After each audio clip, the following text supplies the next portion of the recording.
नमस्कार दोस्तों, स्वागत है आपका मेरे YouTube चैनल आपका एस्ट्रो मित्र पर। और आज हम बात करेंगे हथेली में बनने वाली प्रमुख रेखाओं के बारे में और जानेंगे जीवन में इसके प्रभाव के बारे में। तो इससे पहले अगर आप मेरे चैनल पर पहली बार आए हैं तो कृपया मेरे चैनल को सब्सक्राइब कर दें और बेल आइकन को भी प्रेस कर दें, जिससे मेरे चैनल द्वारा आने वाली लेटेस्ट वीडियो की नोटिफिकेशन आपको मिलती रहे। दोस्तों, हस्तरेखा द्वारा हथेली का अध्ययन करना प्राचीन विद्या है, जिसके द्वारा हम अपने जीवन में घटने वाली घटनाओं के बारे में जान सकते हैं और कई विषयों के महत्वपूर्ण मार्गदर्शन ले सकते हैं। इसी कड़ी में हम आज बात करेंगे हाथों में बनने वाली प्रमुख रेखाओं के बारे में और जानेंगे ये हमें क्या बतलाती है और कौन सी रेखा से हमें क्या देखना चाहिए। तो दोस्तों, सबसे पहली जो रेखा है जिसे हम जीवन रेखा कहते हैं, ये हमारे अंगूठे और पहली उंगली यानी कि तर्जनी के मध्य से निकलकर नीचे की ओर कलाई तक जाती है। इसे हम जीवन की रेखा कहते हैं।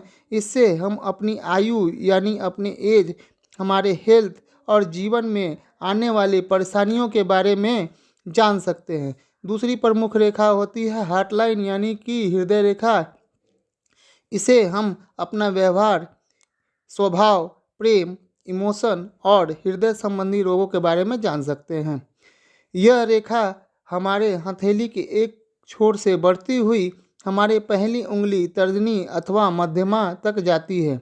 तीसरी जो प्रमुख रेखा होती है इसे हम भाग्य रेखा कहते हैं। यह रेखा नीचे कलाई की ओर से बढ़ती हुई ऊपर पहली उंगली यानी तर्जनी उंगली या मध्यमा यानी बीच वाली उंगली की ओर जाती है।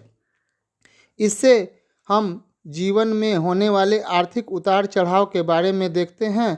हमारा आर्थिक यानी धन संपत्ति संबंधित स्थिति और हमारे जीवन में हम कितना कामयाब होंगे इस रेखा द्वारा हमें पता चलता है।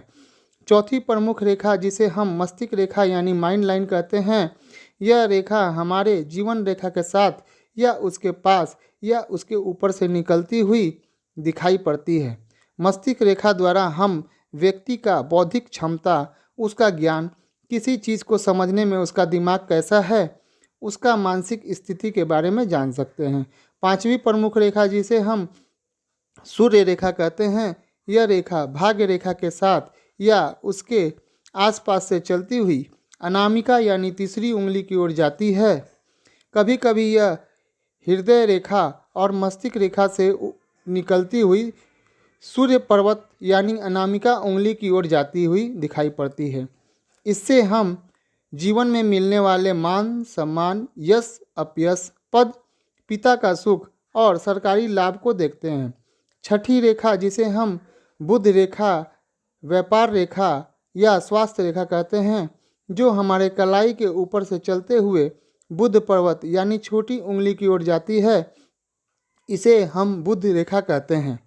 इससे हम धन, स्वास्थ्य, व्यापार करने की संभावना, जीवन में धन की स्थिति को देखते हैं। सातवीं प्रमुख रेखा जिसे हम मंगल रेखा कहते हैं, यह हमारे जीवन रेखा के बगल से चलती हुई दिखाई पड़ती है।